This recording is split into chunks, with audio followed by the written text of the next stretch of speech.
Di mo ako pinapakinggan. Di mo na love si tita kahit kailan. Happy birthday to you. Happy birthday to you. Happy birthday, happy birthday.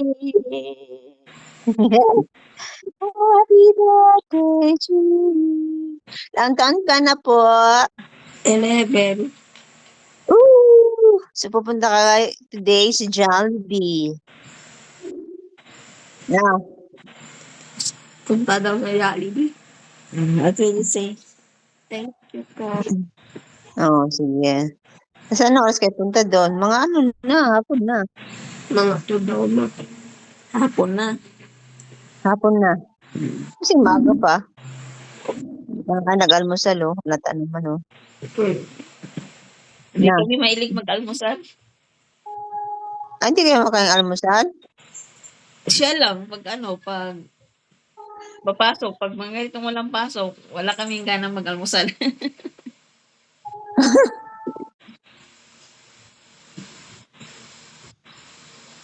Nakain Mag-gatas niyo lang lahat. siya, gatas lang. Gatas ka lang. Ako, malaki pa siya sa papa niya. Ay, pupunta pala papa mo, di ba?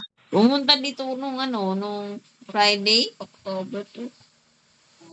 Pumunta dito kasi hindi daw makakapunta ngayong birthday niya kasi nga hindi pinayagan ng boss. Ng asawa. Ganun.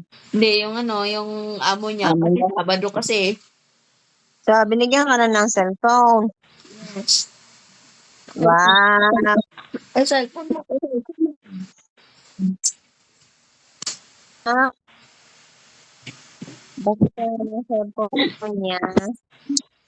Cellphone na siya. Saan ang cellphone yun?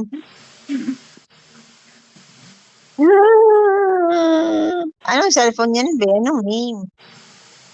Nakalagay, ano ba yun? Basta 852?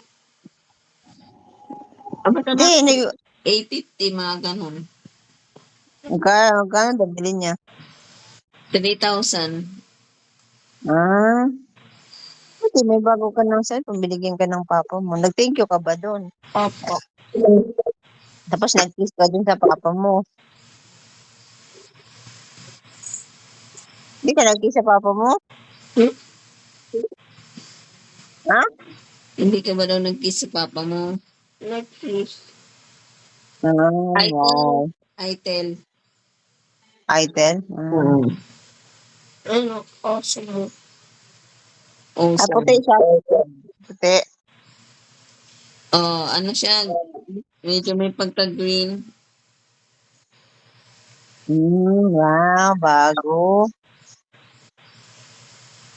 Di ka na di ka na, wow, si papa mo. Ah, yung birthday mo yan, nung ano, Hindi, picture kayo dalawa.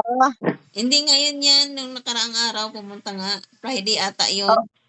oo nga, sample, Friday. Picture kayo dalawa. Pinicturean ko siya. Ah, wow. Buti. Tapos, sino? Siya lang mag-isa. Siya lang. Ah, dapat nagkwento-kwento ka sa papa mo. Minsan na kayo magkita eh. Nahiya daw siya. Ba't ka naman may sa papa mo? Tagal na yung hindi nakita papa niya eh. Ilang taon na? Tagal na. Tsaka hindi niya Nagkwento-kwento ka. natawag palagi. So, paano? Hindi na. Napagod na. Napagod na siya kakatawag sa papa niya kaya hindi naman daw sumasagot. Dapat sinabi mo, papa, hindi na ako natawag sa'yo kasi ano, hindi ka naman sumasagot. Nahiya nga siya makipag-usap sa papa niya. Laging hindi nakatingin. Hindi, dapat ano, nakatingin ka. Nahiya lang siya. Ganyan din naman ako kay mama noon eh. Nahiya ako kasi 'di ba? Tagal ko rin siya hindi nakita. Tapos, ano, madala siyang food. Mga damit. Tapos sabi ko treat mo naman yung anak mo sa Jollibee. Lagi nag-aano sa akin sa Jollibee. Tapos, Maya-maya nagyaya doon sa Jollibee. Sa punta kayo, dalawa. 3 kami. Ah,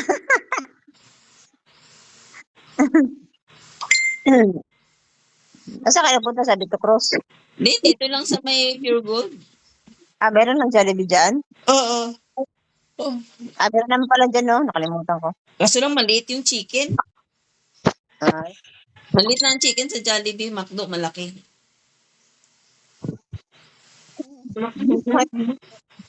Ha? Ano? sa McDo. Oo. Shopee ka na. Mas mahal sa McDo. Sakto lang, pareho lang. Ano yung sa Dito Cruz mamaya? Ay, sa Dito Cruz din sa may Pure Gold. Oo. Oo, kasi Pwede minsan ka naman. nakakapagod magbiyahe eh. Oo. Traffic pa naman ngayon, Sabado. Ngayon, Sabado, hindi. Diyan na lang kayo maya. Pwede rin. Chat mo na si Papa mo. Nag-chat si Papa niya ngayon. Inutang lang daw niya yung inutang lang daw niya yung pambili ng cellphone. Okay lang yan, mabayaran naman yan. Oo. Sabi ko nga sa kanya, kung bakit yung hindi mo kasama asawa mo? Ah, Ay nga, hindi na sumama, baka magselos yung anak. Sabi niya, baka ah. daw makita ng anak ko, sabi ng babae, hindi na ako sasama, baka makita ng anak ko na sweet ka sa anak mo. Baka May magselos. anak? May anak sila? Anak lang ng babae. Ah, so wala silang anak talaga. Oo, baka daw magselos yung bata. Yun ang iniisip ng babae. Hmm. Tapos, may mga sinasabi pa siya, ganito, kasi sweet daw yung bata, baka ganito, ganyan. Ano daw, basta may mga ganun. Ang sagot ko sa kanya, mas Hindi naman niya alam. iniintindi mo pa yung feelings nung anak nung anak niya kaysa sa sarili mong anak. Sabi niya. Wala na siyang sinabi. Yan. Pero totoo naman yun kasi syempre nakasama na rin niya yung bata. Pero pangit pa rin yung ganun. Ay, bagay, tama na rin yung di sumama. Yan nga. Para ng gulo. May sakit yung asawa niya eh. Yan. Kasi sabi ko nga, pag nandito yun, sabi ko, ko sa Panginoon, Lord, kung nandito yun sila, Lord, ah, bigyan mo ko ng chance na sharean sila ba ng tapos ipag-pray. Yun sana Yan. gusto ko. Sharean ko ng ba. Kaso lang, hindi naman sumama. Ako nag-pray kayo, baby ko siya malis. Ang mamadali nga eh. Sabi ko, ba't ka ba nagmamadali? Yan nga. Under ka sa asawa mo, no? Hindi. Tapos maya-maya, laging nagpapaalam. Nagmamadali. Hmm. Hindi daw under, pero nagmamadali. Takot na hindi makauwi ng maaga. Binibiro ko lang. Wala na talaga ako naramdaman sa kanyang love. Yan lang. Kahit katiting wala na talaga. Hmm. Ganun pala yun, pag nag-ano kayo. Kahit noon pa man nung pumunta siya dito, na wala talaga akong naramdamang love. Tapos sabi nila, babalik daw yung love mo. Hmm. Wala talaga. Sabi ko wala talaga. Matagal na kasi. Tsaka hindi ko na siya ini-imagine na makasama siya kahit maghiwalay sila ng asawa niya. Hmm. Never ko nang in-imagine na makipagbalikan pa sa kanya. Kahit hiwalay siya sa asawa niya. Never. Never ko nang in-imagine yun kahit maghiwalay sila ito ganyan. Parang hindi ko na nakikita yung sarili ko ba na Hmm. makasama siya hanggang pagtanda. Ganun. Sabi nga ni Pastor dati, kasi di ba naghiwalayan sila ng nakikipaghiwalay siya sa asawa niya kasi nahuli daw niya ng dito ganyan. Sabi ni Pastor, Sige 'pag nag-ano yan sila, patulong tayo sa pamangkin kong si Joseph. Si Joseph ba yun, yung lawyer? Mm. Oo. Kausap ko si tita mo. Patulong daw na mag-divorce. Ay, ayoko pastor, kahit mag-divorce pa sila. Kahit mag-divorce pa sila, ayoko. Eh, nung mga panahon na yun, love ko pa siya noon. Kasi bago pa lang, 1 month pa lang eh. Oo. Pero yung ano ba, yung sakit na naramdaman ko sa ginawa niya nandun pa. Eh ngayon, kaya sinabi ko yun, eh ngayon, wala na akong naramdamang sama ng loob sa kanya, pero never ko na rin talaga nakita yung sarili ko na makasama siya sa pagtanda kahit hiwalay na siya. Mm. Never. Kung may makasama man ako, gusto ko yung ano ni Lord. Yung kalooban talaga ni Lord ba, yung nabasa ko sa Korintyante. Yung Oo. mga ano, mga balo daw na ano, maghanap malaya na daw silang makahanap ng partner, pero kailangan mananampalataya. Eh, ako naman hindi naman ako balo, hiwalay naman ako. So, gano'n din 'yun, 'di ba? Mm. Kailangan mananampalataya talaga. Kasi although hindi naman perpekto ang ano, hindi naman tayo perpekto as a Christian 'no, pero at least nagkakasundo kayo sa Panginoon ba sa ano, Kaya nga sa yung kaibigan naman ni pastor ngayon, yung lagi kong kausap. Pinagpe-pray ko din 'yan sa Panginoon, Lord 'pag ano, kasi Christian naman siya, eh. sana ba ano ang tawag. Lahat sila magpamilya Christian. Sabi ko, Lord, kung kami man magkatuluyan, Lord, loobin mo, Lord, na kaming dalawa ay lumago sa ano ba, sa ministry mo. Yung bang ano, mag-aano kami sa ministry ng Diyos, magpapalakasan, gano'n.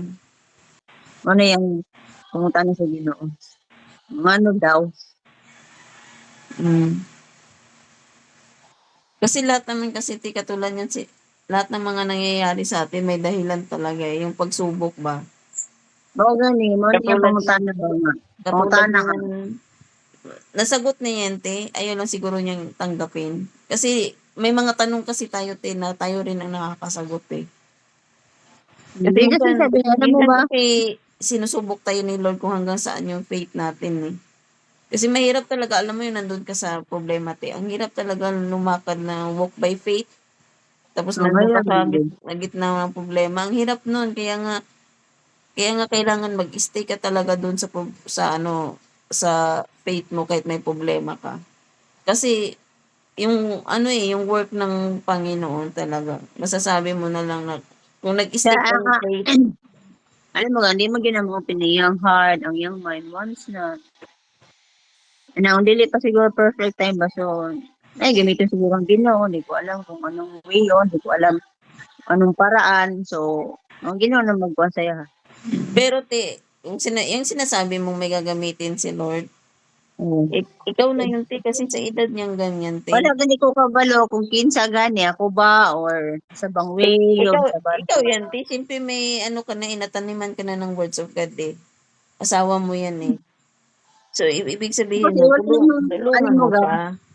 kahit sabihin mo na ako wala namang naging propeta sa sarili niyang bayan eh. 'Di ba kasi kapag yung Eh, sinasabi niya hindi kapag mo naman bayan yan, asawa mo familiarity, naman yan. Tulungan mo siyang oo nga nandun naman tayo tulungan pero mo siyang umangat sa pag family na pananampalataya. good, pag family na nandun yung familiarity kahit paano gawin mong ano once na dilipad i-open sa Ginoo yung heart wala din kay ano naman ang Ginoo ra mag-open sa iyang heart, ang Ginoo ra mag-open sa iyang mind kung kanus adyo siya. Oo, nandun pero i-share mo pa rin.